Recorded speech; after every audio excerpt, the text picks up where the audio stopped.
Oke. Baik, terlihat ya. Apa bacaannya di sini? Tema 7. Tema pembelajaran 1 dan pembelajaran 1. Bagus, oke. Baik, sebelum pembelajaran kita mulai, ada tema 7 untuk pembelajaran 1. Alangkah baiknya kita berdoa terlebih dahulu. Mari berdoa untuk ajaran agama masing-masing. Kita dimulai.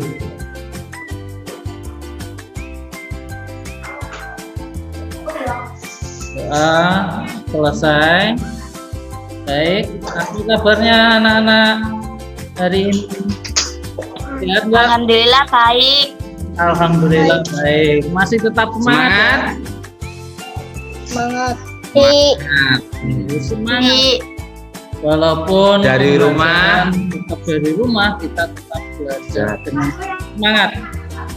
Baik, langsung saja akan disampaikan oleh Pak Sur. Oke, coba perhatikan gambar berikut. Apa yang kalian lihat? Ini gambar apa ya? Ayo. Tumbuhan. Tumbuhan. Gambar tumbuhan. Tumbuhan apa? Apa? Tumbuhan teh. Yang tepat ini bukan tumbuhan teh. Ayo. Kopi, Pak. Kopi bentuknya bulat-bulat nih. Ini bukan bulat. Ayo. Lihat ini bentuknya ini. Ini saya beritahu ya. Ini adalah gambar Cengkeh. Bagus sekali. Ini gambar cengkeh. Ya. Ini tanaman cengkeh. Tanaman ini tumbuhnya di daerah pegunungan. Ada yang tahu baunya bagaimana ya? Tahu nggak baunya? Atau manfaatnya saja dulu. Ada yang tahu nggak? Kira-kira tanaman cengkeh ini dibuat untuk apa ya?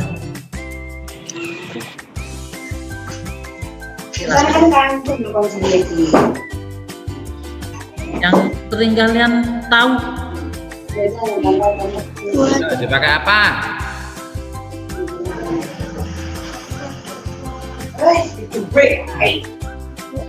Bocoran sedikit ya. Biasanya itu kadang ada di jajanan, di kue kering gitu. Ditaruh di atasnya, di situ ada cengkehnya. Minuman. Atau dibuat minuman. Ayo. Itu. Baik, kenapa kok saya menampilkan gambar teh di sini? Kaitannya nanti adalah tentang yaitu kenapa sih di Indonesia ini kan banyak cengkehnya ya. Nah, karena banyak cengkehnya, kita tahu ya di zaman dahulu bangsa Eropa, tahu nggak siapa yang jajah Indonesia? Belanda. Nah, ya, Eropa. Salah satunya adalah Belanda. Nah, tetapi yang pertama kali datang ke Indonesia itu adalah Portugis anak-anak. Nah, Portugis itu datang ke Indonesia pertama kali, dia tujuannya adalah mencari ini. Apa ini? Cengkeh. Cengkeh.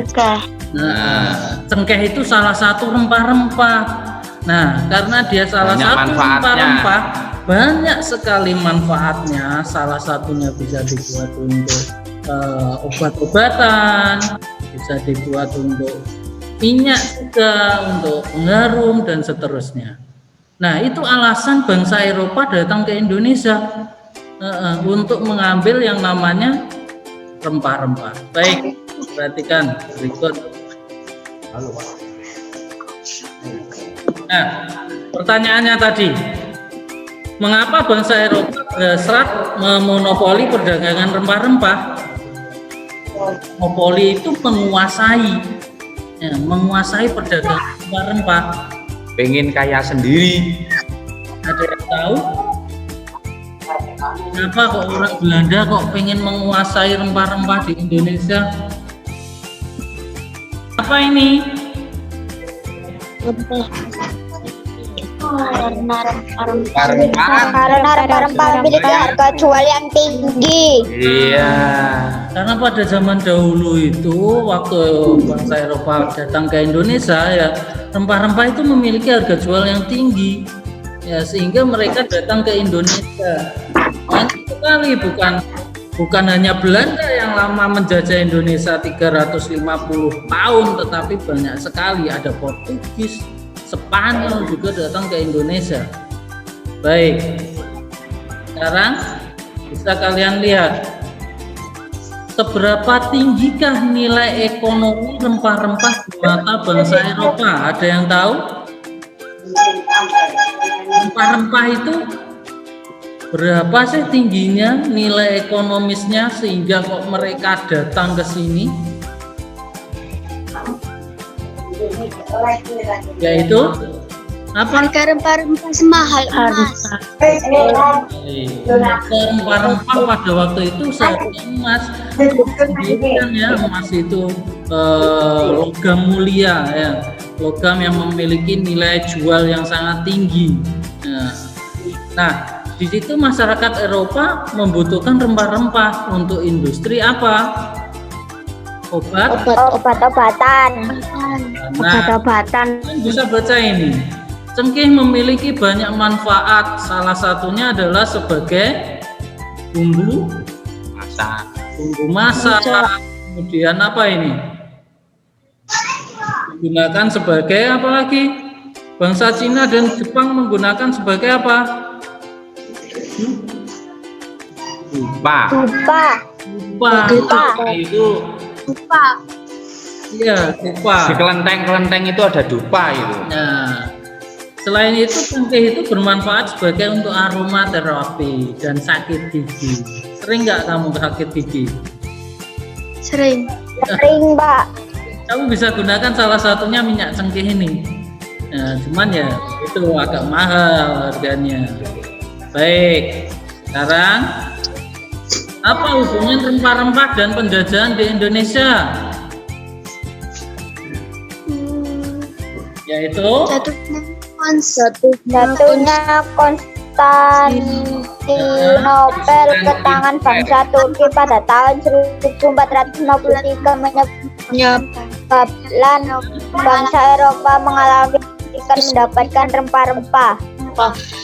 betul. Akhirnya mereka melakukan apa? Penjelajahan apa ini? Samudra. Penjelajahan samudra. Karena pada waktu itu orang-orang Eropa itu karena Konstantinopel jatuh ke tangan Turki, mereka kesulitan dapat rempah-rempah. Akhirnya melakukan sebuah penjelajahan samudra supaya mereka dengan kapal yang besar itu mencari rempah-rempah. Nah, Indonesia kaya akan rempah-rempah, maka Indonesia yang menjadi tempat untuk tujuannya. Nah, itu kenapa kok rempah-rempah berkaitan dengan penjajahan di Indonesia. Nah, berarti kan di bawah ini. Ayo dibaca peristiwa kedatangan bangsa Barat. Itu coba dibaca Bagas. Baca ini Bagas. Peristiwa kedatangan bangsa Barat mulai akhir abad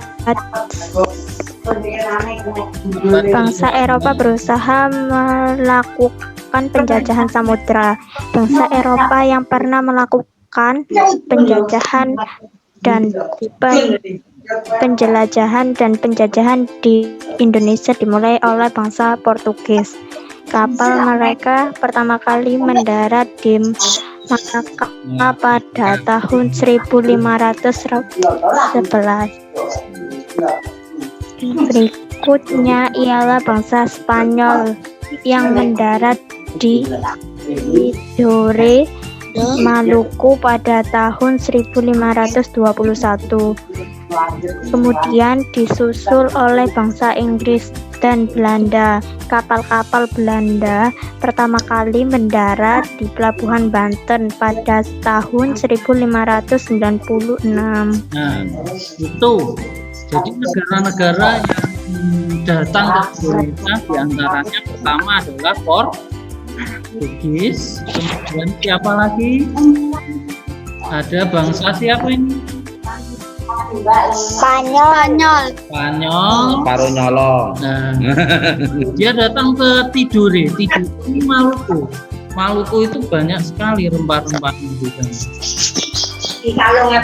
Dan ada bangsa dan nah, apa sih faktor yang melandasi kok mereka itu pengen satu, yaitu mencari kekayaan. Coba ini dibaca Bunga. Ayo Bunga.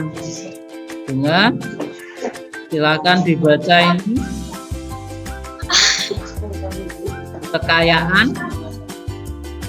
Kekayaan yang mereka cari terutama adalah rempah-rempah. Sekitar ada Ya.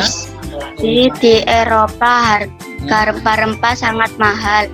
Harga rempah-rempah semahal emas, gold.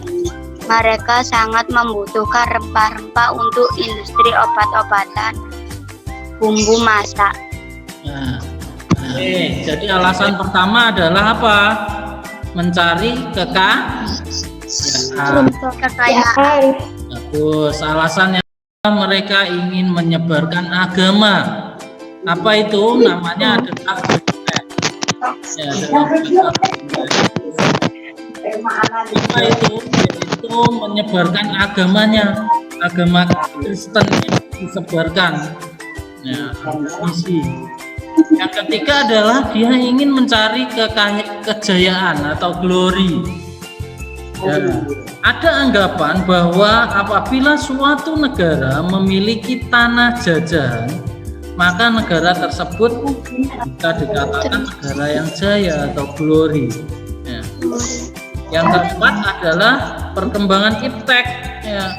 Dengan semakin pesatnya perkembangan iptek, maka mereka bisa membuat yaitu kapal-kapal yang besar.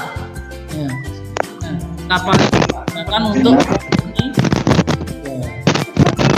ya, ditemukan yaitu kompas yang kemarin sudah kalian pelajari. Nah, dengan menggunakan kompas dia bisa berlayar kemanapun mencari negara-negara penghasil rempah-rempah.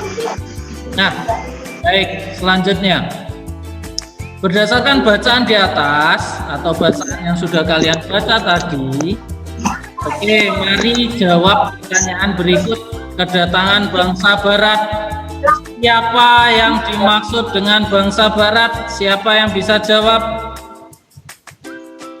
Bangsa Barat itu siapa saja? Ya, betul. Prancis. Oke, cukup. Nah, Portugis. yang kedua, apa faktor yang melatar belakangi bangsa Barat itu melakukan penjajahan di Indonesia? Ya, tadi, ayo. Ada 4 itu tadi. Satu, mencari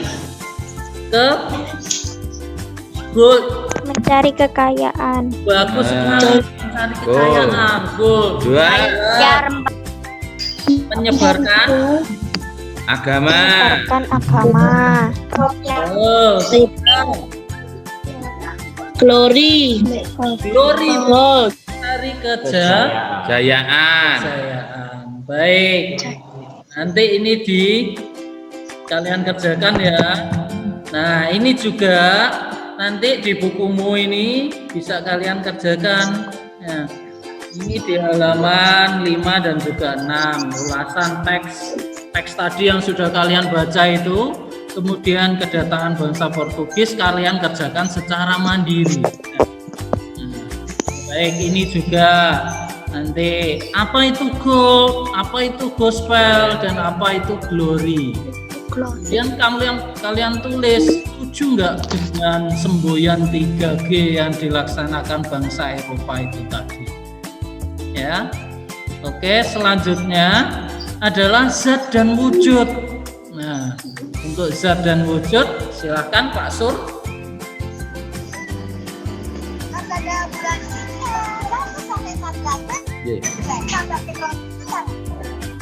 Zat Zat wujud. Ya.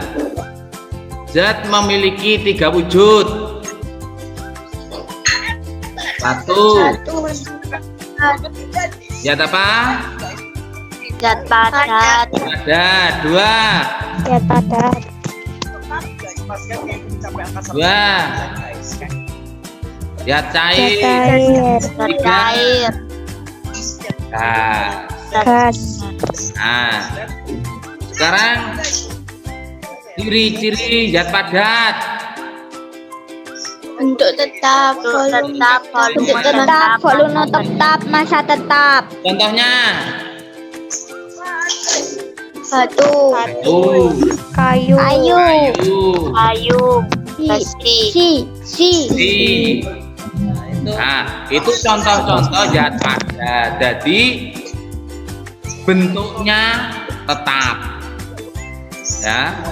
Masanya berat, massa itu tetap, gak ada perubahan. Untuk selanjutnya, yang kedua zat cair. Apa ciri-cirinya?